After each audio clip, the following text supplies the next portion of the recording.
This is the complete comprehensive guide for PvPing as a priest in phase 1 of Season of Discovery. I have spent days researching the builds and I think I've got the perfect one for you. Today we're going to be looking at racials, talents, runes, rotation and gear. Absolutely everything you need to know. So without further ado, let's get into it. The first thing you may not be aware of as a new priest is that we actually get 2 extra class racials depending on which race we pick. One at level 10 and one at level 20 for both Alliance and Horde. So let's have a look at which are the best ones to pick. So first up, the top contender for Alliance is going to be Dwarf. At level 10 we get Desperate Prayer. This is a prayer that basically heals yourself for a lot of damage and is fantastic. It can really get you out of some tough, sticky situations, especially in PvP. At level 20, we're going to get Fear Ward. This is a ward that you can place on yourself or an ally that will ward you or an ally against fear. So basically, an enemy tries to fear you, it uses up the ward and nothing happens. I think these are both amazing racials and Dwarf would be my go-to. But let's look at the others. So for Human, we also get Desperate Prayer. Again, S tier in my opinion. And then we get Feedback at level 20. Now, Feedback is an interesting one. It's basically an anti-magic shield that you can put on yourself.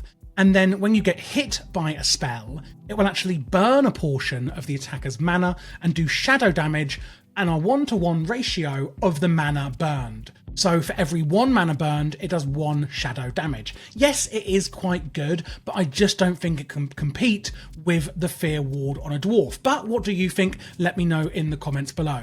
Something I think we will all agree on though, is that Night Elf is the worst with their racials. At level 10, we get Star Shards. This is a damage over time that doesn't last very long, 6 seconds, and it's arcane damage, very simple. At level 20 then, we get something that personally I think is even worse, a Loon's Grace. It's going to reduce your ranged damage, specifically, taken by 95, and it's also going to increase your dodge chance by 10% for 15 seconds. I think compared to the other two, this is honestly the worst contender. But let's have a look at what Horde have to offer. So we can only pick Troll or Forsaken / Undead for the Horde, and as a Troll we have Hex of Weakness and Shadow Guard. Hex of Weakness is a hex we can put onto our enemy, reducing the damage they do by 20 for 2 minutes, plain and simple. Shadow Guard, however, a tad more interesting. Just like humans have feedback, this is sort of the Horde equivalent, where it shields you. It has 3 charges, and whenever a spell, melee or ranged attack hits you, making it much better than the human's feedback, the attacker will be struck for 116 shadow damage. They can only be damaged once every few seconds, so you can't be like boom, boom, boom, but it is still really useful and lasts 10 minutes. Last but not least, and my personal favourite as a Horde player, is Forsaken or Undead. At level 10 we have Touch of Weakness, which makes the next melee attack against you take 64 shadow damage, so the attacker takes that damage when they melee attack you, and it will then reduce the damage caused by that attacker further by 20 for 2 minutes. Pretty good in my opinion, but the piece de resistance is Devouring Plague, and this is an extra damage over time, which is going to be very important when we talk about later in the video, which is the rotation. It's 904 shadow damage over 24 seconds, which is quite a long time. And to top that off, in fact it'll top you off, the damage caused will actually heal you, the caster, topping off your health.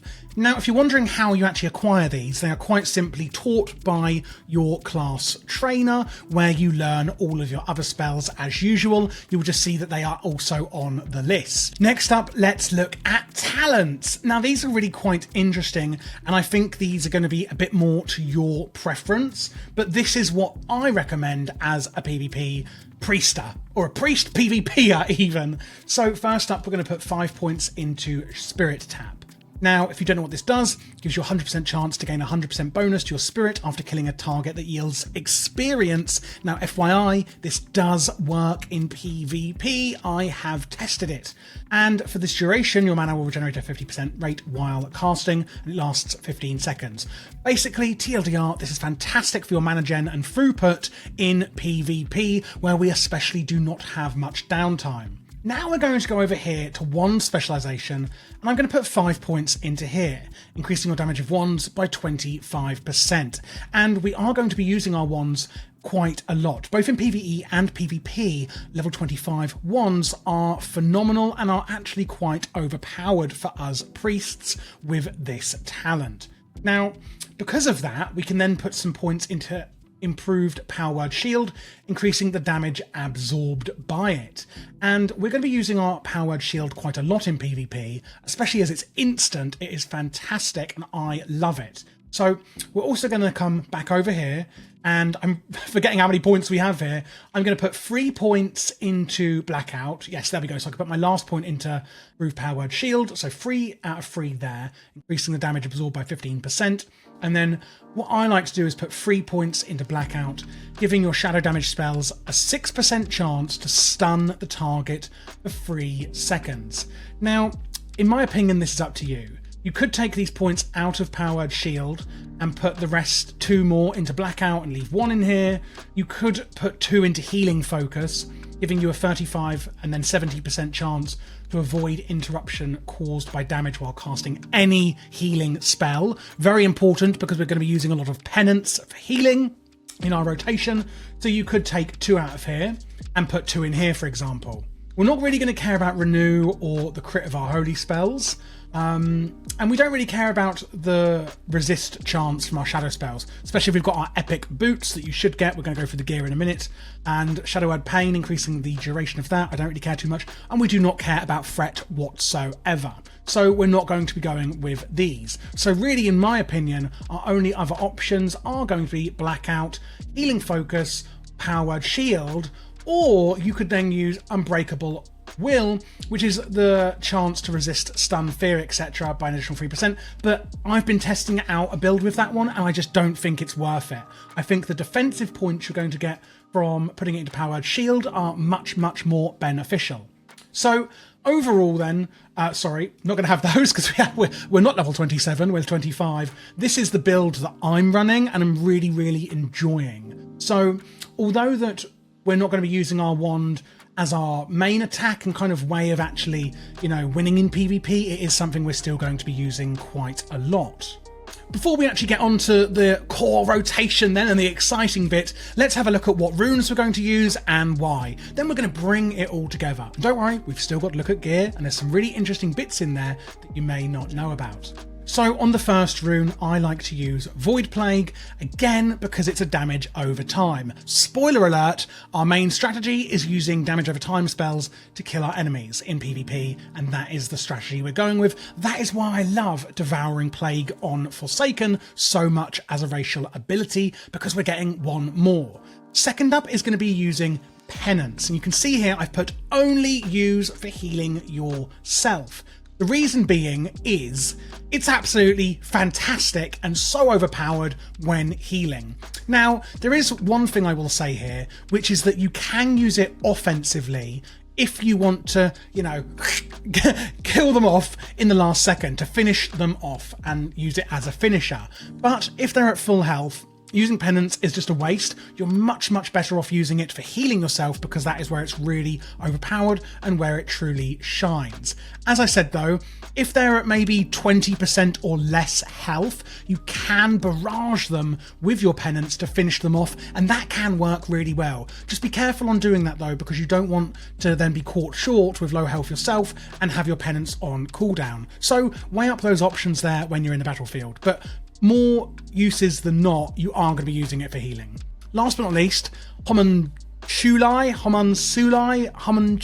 I don't know how to pronounce this one, but I have a love-hate relationship with it.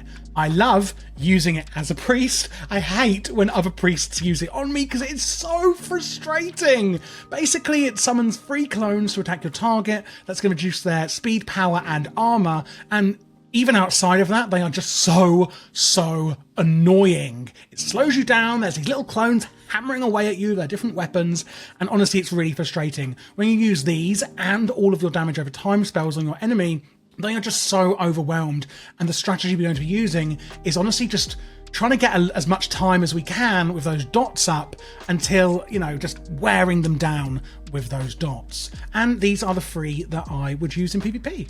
So here we are in Orgrimmar, and I'm going to show you how this all comes together into the rotation, as it were. So first things first, do not forget, of course, to put on your power word Fortitude and your inner fire. Your inner fire increasing your armor by nearly 500, which is phenomenal. Whenever you get back up, do not forget to put these back on. Be wary, it is going to use a bit of your mana up, but they are really, really strong for you on the defensive. Then, again, before we actually get into battle, one thing I like to do is pop up a power word shield so it's already up on my person, of course absorbing all of that juicy damage. And then what we're going to do is pop our homunculi, and then we're going to dot up our target. So we're going to use, if you have taken the race, etc. and talent build that I've recommended, we're going to be using Void Plague, Shadow Word Pain, and if you are an undead, Devouring Plague. This is going to dot up our enemy, and we're going to hope that they just can't outlast the dots, and it's going to slowly kill them off.